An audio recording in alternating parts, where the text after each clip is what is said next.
El 5 de diciembre de 1945, a las 2 p.m., 5 bombarderos torpederos de la Marina de los EE-UU partieron de la base de la Estación Aérea Naval de los EE-UU en Fort Lauderdale, Florida.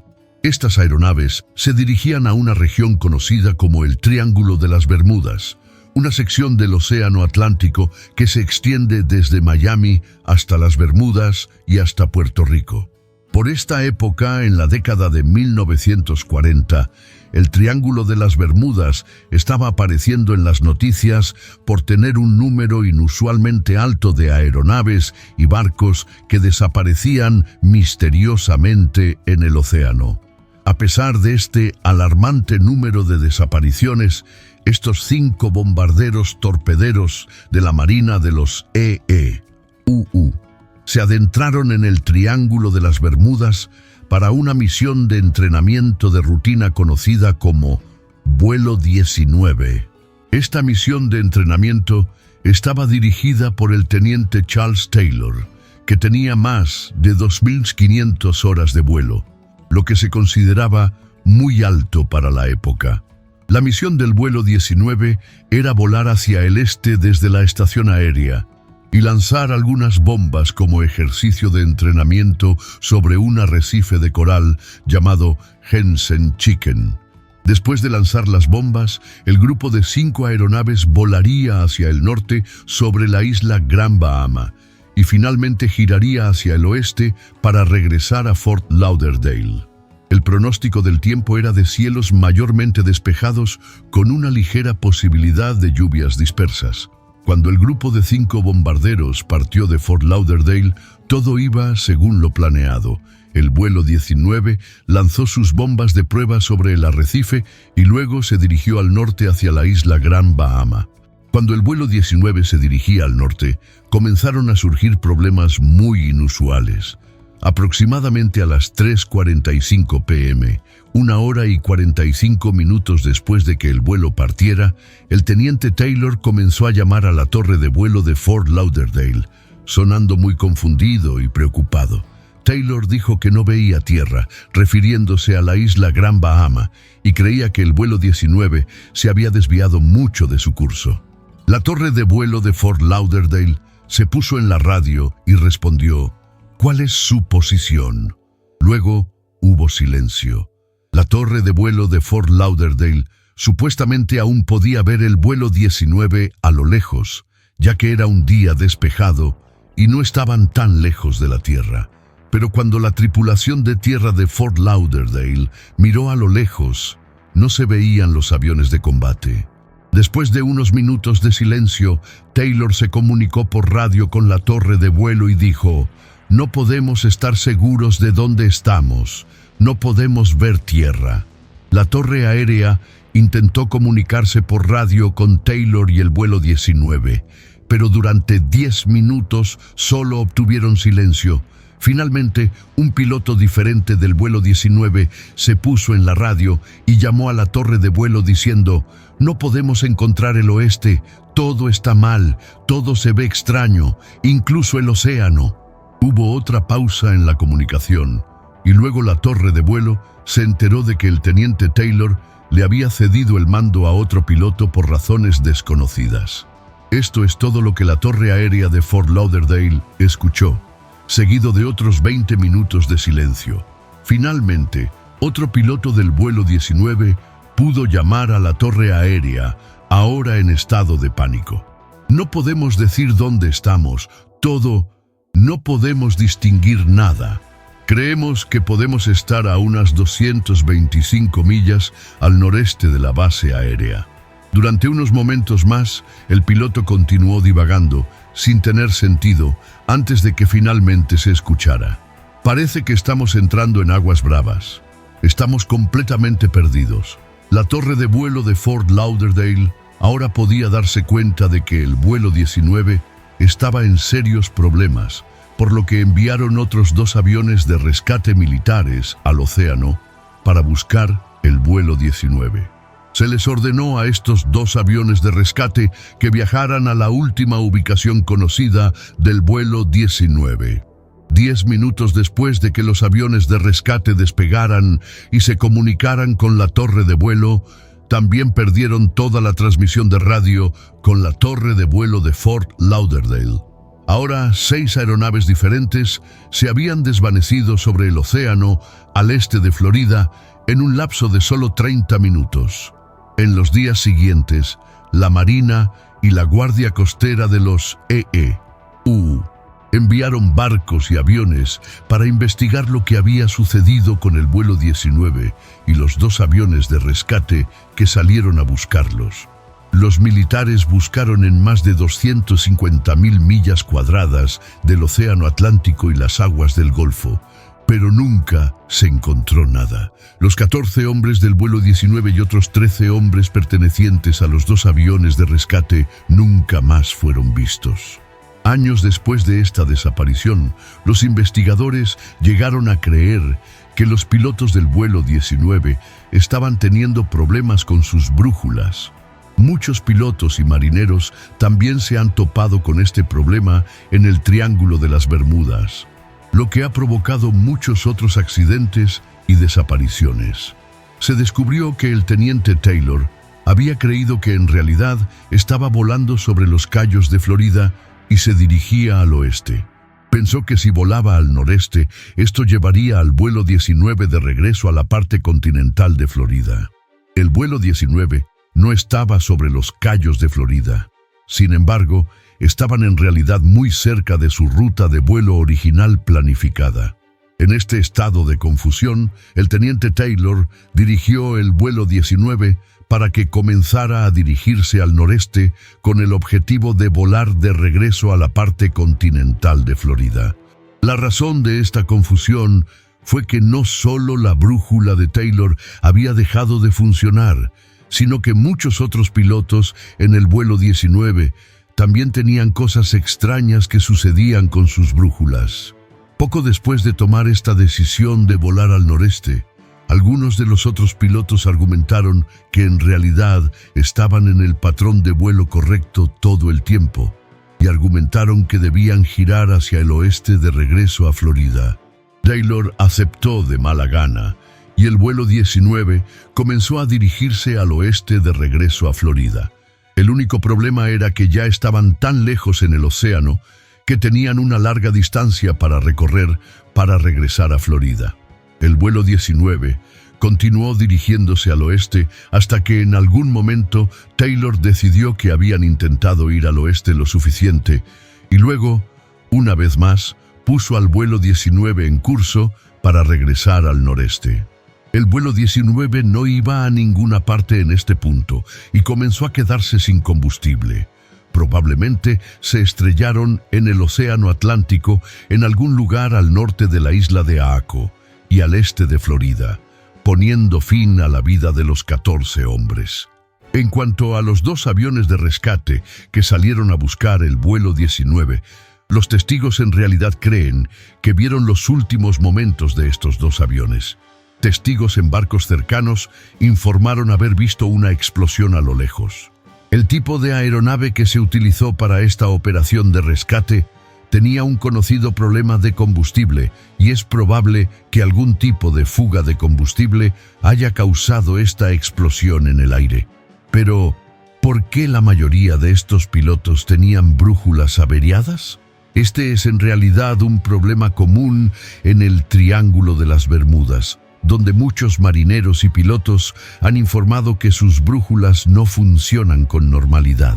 En este tramo del Atlántico, las brújulas a menudo apuntan al polo norte geográfico, en lugar de al polo norte magnético.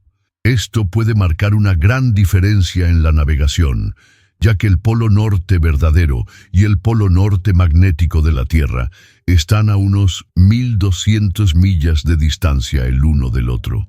Muchos creen que los restos de un volcán submarino son lo que está desviando las brújulas. Este volcán submarino es lo que formó la isla de las Bermudas hace millones de años. Este volcán dejó una gran cantidad de basalto, que es lo que se forma cuando el magma y la lava se enfrían. Este basalto contiene una concentración muy alta de hierro y magnetita que tienen propiedades magnéticas inusuales. Se dice que hay 500.000 millones de toneladas de magnetita alrededor de las Bermudas, concentradas en el basalto que dejó el volcán submarino. Es probable que estas propiedades magnéticas en el basalto hayan desviado las brújulas de los pilotos del vuelo 19, así como las de muchos otros pilotos y marineros que han navegado por el Triángulo de las Bermudas. Los investigadores han descubierto que las brújulas pueden desviarse hasta 10 degrees debido a la gran cantidad de magnetita en esta área. Estos restos volcánicos se han detectado a 200 millas de las Bermudas, lo que demuestra que una gran área de este triángulo podría tener propiedades magnéticas inusuales.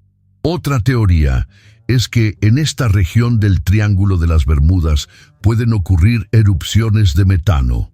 Una erupción de metano es cuando una liberación repentina de gas metano emerge del fondo del mar. Muchos sospechan que esta liberación repentina de gas fue lo que derribó un avión de pasajeros con 31 personas a bordo.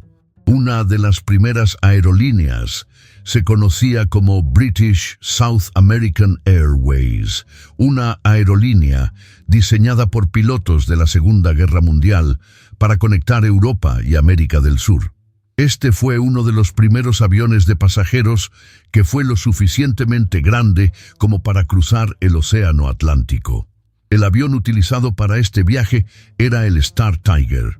El 28 de enero de 1948, el Star Tiger despegó de Lisboa, Portugal, en su viaje a las Bermudas. El avión tenía programado detenerse en Santa María y las Azores para poder repostar antes de llegar a las Bermudas. Mientras el avión repostaba en Santa María, los informes de tormentas peligrosas cubrían gran parte del Océano Atlántico. El capitán de este avión era un piloto experimentado llamado Brian McMillan. El capitán McMillan se puso del lado de la precaución y decidió quedarse en Santa María por la noche para esperar a que pasara la tormenta. Al día siguiente, el 29 de enero, los vientos sobre el Océano Atlántico todavía eran fuertes, pero había muy pocas tormentas. El capitán McMillan decidió intentarlo y partió a través del Atlántico. El capitán decidió volar a una altitud extremadamente baja de 2.000 pies para que el avión evitara los vientos más fuertes que soplaban a mayores altitudes. El capitán McMillan estaba volando el Star Tiger a través del Atlántico a altas horas de la noche y se registró con la torre aérea de las Bermudas a las 3:15 am. Durante este registro de rutina, el capitán confirmó la posición actual del avión y su hora estimada de llegada. La hora estimada de llegada se confirmó a las 5:00 am, lo que significaba que quedaban poco menos de 2 horas para el vuelo. El control de tráfico aéreo de las Bermudas intentó comunicarse de nuevo más tarde, alrededor de las 3:50 am, pero sorprendentemente no obtuvo respuesta. La torre aérea le dio algo de tiempo, pero luego lo intentó de nuevo alrededor de las 4:40 am, cerca de la hora en que el avión estaba programado para aterrizar. De nuevo, el control de tráfico aéreo de las Bermudas no obtuvo respuesta y ahora declaró el estado de emergencia. La Fuerza Aérea de los EUU, con base en las Bermudas, se dispuso inmediatamente a buscar el Star Tiger desaparecido. Ya era mucho después de las 5:00 am y no había rastro del capitán McMillan y el avión Star Tiger, ni se había hecho ninguna llamada de socorro. Se llevó a cabo un esfuerzo masivo de búsqueda y rescate que involucró a 26 aviones militares diferentes que volaron alrededor del Océano Atlántico, totalizando 882 horas de tiempo de vuelo buscando este Star Tiger. Esta operación de búsqueda y rescate duró 5 días y nunca se encontraron restos. Como se mencionó anteriormente, algunos argumentan que una erupción de metano fue lo que causó la desaparición de este avión. Durante las erupciones de metano, grandes columnas de gas metano brotan del fondo del mar. Este gas metano a menudo está atrapado debajo del fondo del océano en forma de hidratos de metano. Bajo ciertas condiciones, el movimiento de las placas tectónicas, los deslizamientos de tierra submarinos o el calentamiento del fondo del mar pueden hacer que estos hidratos se desestabilicen. Esta desestabilización libera gas del fondo del mar que sube al océano. Si se libera una cantidad lo suficientemente grande de este metano en el océano a la vez, esto puede interrumpir gravemente tanto a los barcos como a los aviones. En cuanto a los barcos, cuando se libera gas metano, esto reduce la densidad del agua, creando un fenómeno conocido como aireación del agua o agua espumosa. Un barco atrapado en un gran parche de agua espumosa puede perder su flotabilidad. El agua espumosa no es muy densa, dado que tiene un alto nivel de aire en ella. Esta agua aireada no puede soportar el peso del barco y hará que el barco se hunda rápidamente. En el caso de los aviones, el gas metano liberado a la atmósfera en grandes cantidades podría potencialmente hacer que los motores de las aeronaves estallen en llamas.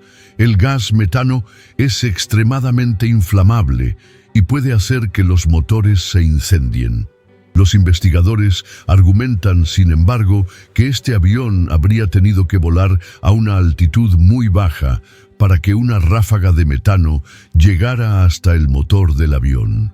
Pero considerando que el capitán Macmillan volaba intencionalmente a solo 2.000 pies de altitud para evitar los fuertes vientos, esto hace que la posibilidad de una gran erupción de metano sea mucho más razonable.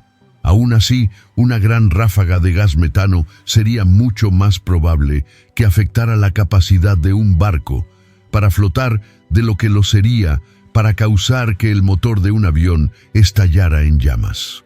Otra razón por la que este avión puede haber desaparecido es porque el capitán Macmillan pudo haber olvidado que estaba volando a una altitud tan baja. En todos los informes de posición que Macmillan transmitió a las torres aéreas de las Bermudas, informó que su avión volaba a una altitud de 20.000 pies.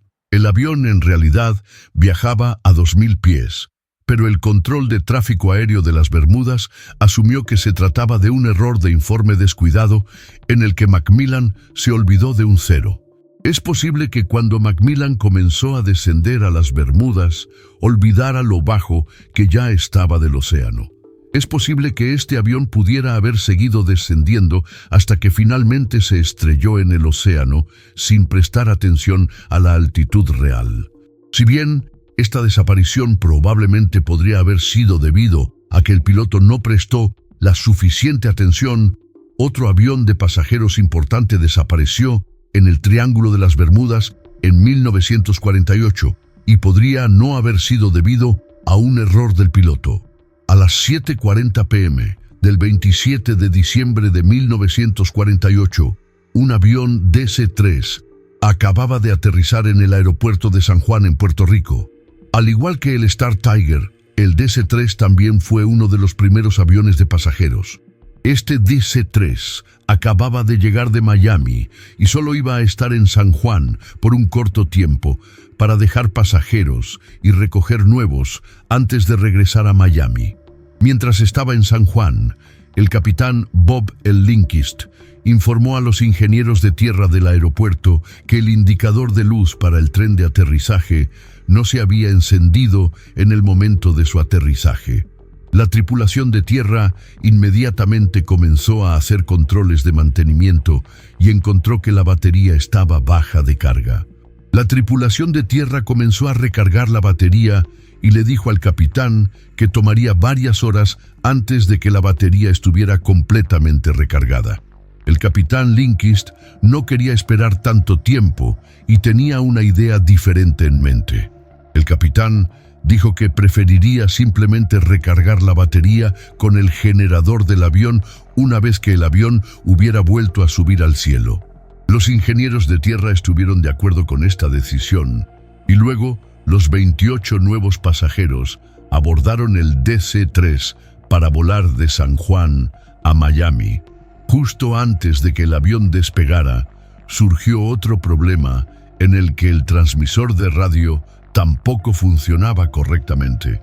También debido a una batería baja, el capitán Lindqvist pudo recibir mensajes, pero no pudo enviar ninguno. Este problema tenía que solucionarse antes de que se le permitiera al avión despegar, por lo que el DC-3 esperó al final de la pista hasta que el transmisor de radio se recargó por completo con una batería nueva. Ahora, a las 10:03 p.m., cuando todo parecía estar funcionando, al capitán Lindqvist y al DC-3 se les permitió despegar con los 28 pasajeros y 3 miembros de la tripulación a bordo. Poco después del despegue, se le aconsejó al capitán que se quedara cerca del aeropuerto de San Juan hasta que se estableciera una comunicación bidireccional con Miami. Los aviones comerciales, incluso en 1948, solían establecer sistemas de comunicación en los que podían mantenerse en contacto con más de un aeropuerto a la vez.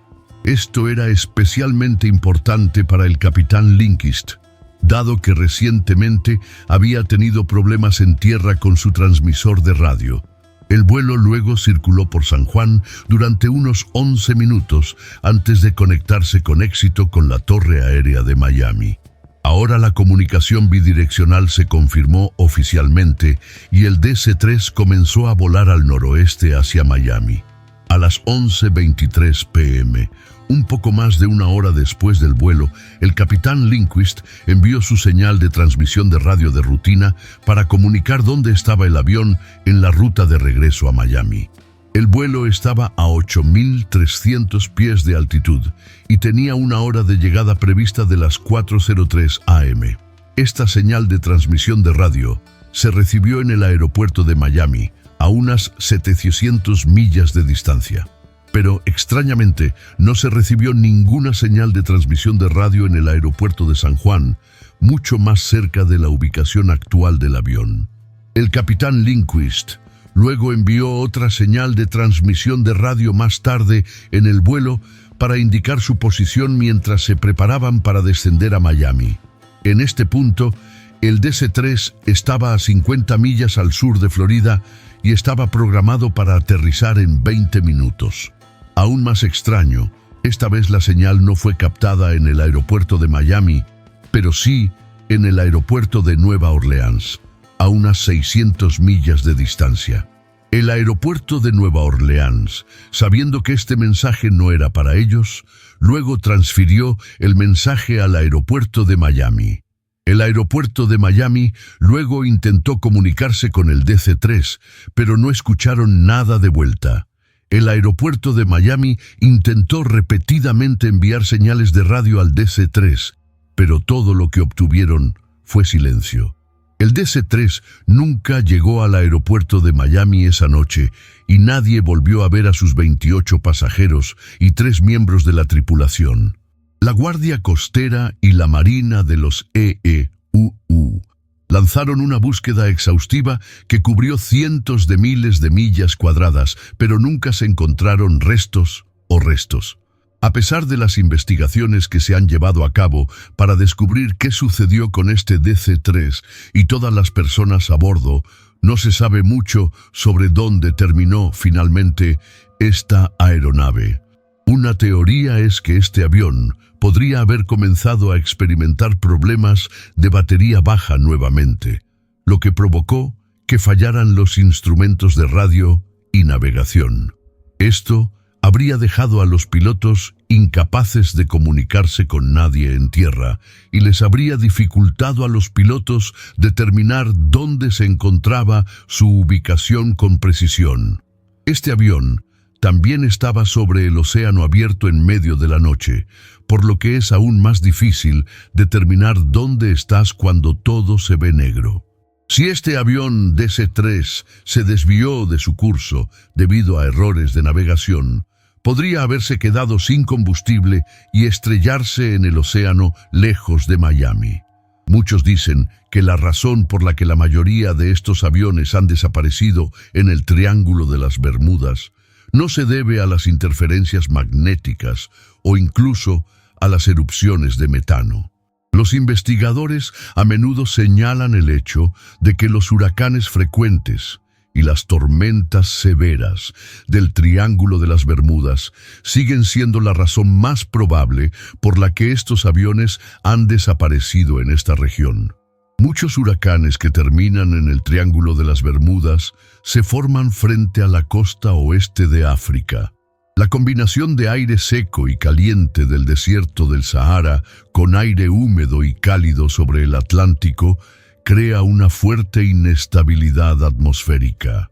Esta inestabilidad es lo que crea tormentas eléctricas e incluso produce huracanes. Desde aquí, los huracanes siguen la corriente de los océanos y los patrones de viento globales, lo que los envía a través del océano Atlántico hacia el Triángulo de las Bermudas. A medida que estas grandes tormentas se mueven a través del Atlántico, viajan sobre miles de millas de aire oceánico cálido y húmedo.